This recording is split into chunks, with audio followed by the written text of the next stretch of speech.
ನಮಸ್ಕಾರ ವೀಕ್ಷಕರೇ, ವಾರ್ತಾ ಭಾರತಿ ಟಾಪ್ 20 ನ್ಯೂಸ್ಗೆ ಸ್ವಾಗತ. ಇವತ್ತಿನ ಟಾಪ್ 20 ನ್ಯೂಸ್ನಲ್ಲಿ ಏನೇನಿದೆ ಬನ್ನಿ ನೋಡೋಣ. ಆಂತರಿಕ ಭಿನ್ನಾಭಿಪ್ರಾಯ ಮತ್ತು ಬಂಡಾಯ ರಾಜಕೀಯದಿಂದ ಕಂಗೆಟ್ಟಿರುವ ಎಐಎಡಿಎಂಕೆಗೆ ಮತ್ತೊಂದು ದೊಡ್ಡ ಹಿನ್ನಡೆ. ಪಕ್ಷದ 3 ಶಾಸಕರು ಸೋಮವಾರ ಶಾಸಕ ಸ್ಥಾನಕ್ಕೆ ರಾಜೀನಾಮೆ ನೀಡಿ ಮುಖ್ಯಮಂತ್ರಿ ವಿಜಯ್ ನೇತೃತ್ವದ ತಮಿಳಗ ವೆಟ್ರಿ ಕಳಗಂ ಪಕ್ಷಕ್ಕೆ ಸೇರ್ಪಡೆ.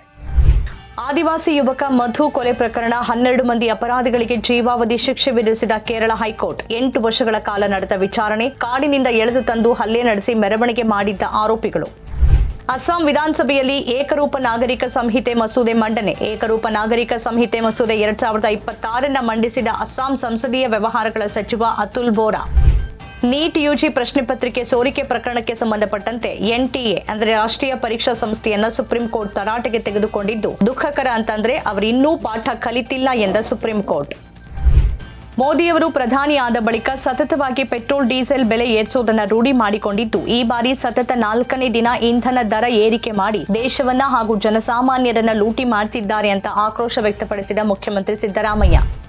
ನೀಟ್ ಪ್ರಶ್ನೆ ಪತ್ರಿಕೆ ಸೋರಿಕೆಯಿಂದ ಪರೀಕ್ಷೆ ರದ್ದಾಗಿದ್ದರಿಂದ ಮಾನಸಿಕ ಖಿನ್ನತೆಗೆ ಗುರಿಯಾಗಿದ್ದ ತಮ್ಮ 18 ವರ್ಷದ ಪುತ್ರಿ ಆತ್ಮಹತ್ಯೆ ಮಾಡಿಕೊಂಡಿದ್ದಾಳೆ ಅಂತ ಆರೋಪಿಸಿದ ಮಹಾರಾಷ್ಟ್ರದ ಲಾತೂರ್ನ ರೈತ. ಭಟ್ಕಳ ತಾಲೂಕಿನ ತಟ್ಟಿಹಕ್ಕಲು ಸಮೀಪದ ವೆಂಕಟಾಪುರ ನದಿಯಲ್ಲಿ ಕಪ್ಪೆ ಚಿಪ್ಪು ಅಂದರೆ ಮಳವಿ ಸಂಗ್ರಹಿಸೋಕೆ ನದಿಗಿಳಿದಿದ್ದ 11 ಮಂದಿ ಜಲಸಮಾಧಿ. ನಾಪತ್ತೆಯಾಗಿದ್ದ ಓರ್ವ ವ್ಯಕ್ತಿಯ ಮೃತದೇಹ ಸೋಮವಾರ ಬೆಳಿಗ್ಗೆ ಪತ್ತೆ.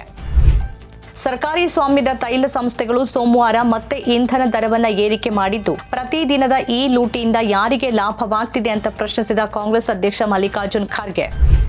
ಪ್ರತಿದಿನದ ಇಂಧನ ಲೂಟಿಯಿಂದ ಸಾಮಾನ್ಯ ಜನರ ಜೇಬನ್ನ ಬಿಜೆಪಿ ಪಿಕ್ ಪಾಕೆಟ್ ಮಾಡ್ತಿದೆ. ಮುಖ್ಯಮಂತ್ರಿ ಸಿದ್ದರಾಮಯ್ಯ, ಉಪಮುಖ್ಯಮಂತ್ರಿ ಡಿಕೆ ಶಿವಕುಮಾರ್ ಹಾಗೂ ರಾಜ್ಯ ಕಾಂಗ್ರೆಸ್ ಉಸ್ತುವಾರಿ ರಣದೀಪ್ ಸಿಂಗ್ ಸುರ್ಜೇವಾಲಾ ಆಕ್ರೋಶ.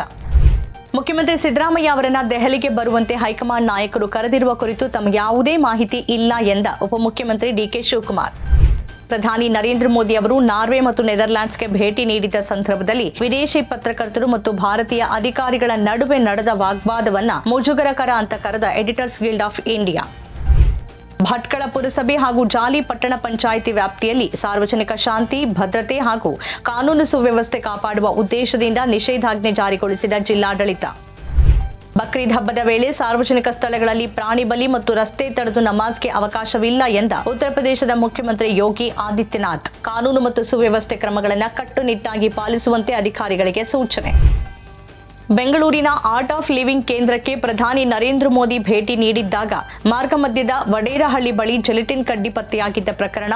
ಅಂದು ಸ್ಥಳದಲ್ಲಿ ಬಂದೋಬಸ್ತ್ಗೆ ನಿಯೋಜನೆಗೊಂಡಿದ್ದ ಪಿಎಸ್ಐ ಸೇರಿದಂತೆ 7 ಪೊಲೀಸರನ್ನ ಕರ್ತವ್ಯ ಲೋಪದ ಮೇಲೆ ಅಮಾನತು.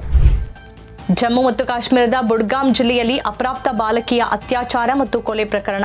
ಈ ಘೋರ ಕೃತ್ಯದ ಅಪರಾಧಿಗಳಿಗೆ ಕಠಿಣ ಶಿಕ್ಷೆ ವಿಧಿಸಬೇಕು ಅಂತ ರಾಜಕೀಯ ಪಕ್ಷಗಳು ಮತ್ತು ಧಾರ್ಮಿಕ ಮುಖಂಡರ ಒತ್ತಾಯ. ವಿಶೇಷ ಚೇತನರ ಅಗತ್ಯ ಸಾಧನಗಳ ಮೇಲಿನ ಜಿಎಸ್ಟಿ ಕೈಬಿಡಿ. ಕೇಂದ್ರ ಹಣಕಾಸು ಸಚಿವೆ ನಿರ್ಮಲಾ ಸೀತಾರಾಮನ್ಗೆ ಸಂತೋಷ್ ಲಾಡ್ ಪತ್ರ. ಇಂದಿನಿಂದ ರಾಜ್ಯದ ಎಲ್ಲ ಜಿಲ್ಲೆಗಳಲ್ಲಿ ಅತ್ಯಾಧುನಿಕ ತಂತ್ರಜ್ಞಾನವುಳ್ಳ ಆಂಬ್ಯುಲೆನ್ಸ್ ಸೇವೆ ಲಭ್ಯ ಆಗಲಿದ್ದು ಈ ಸೇವೆ ಪರಿಣಾಮಕಾರಿಯಾಗಿ ಜನರಿಗೆ ತಲುಪಬೇಕು ಎಂದ ಮುಖ್ಯಮಂತ್ರಿ ಸಿದ್ದರಾಮಯ್ಯ.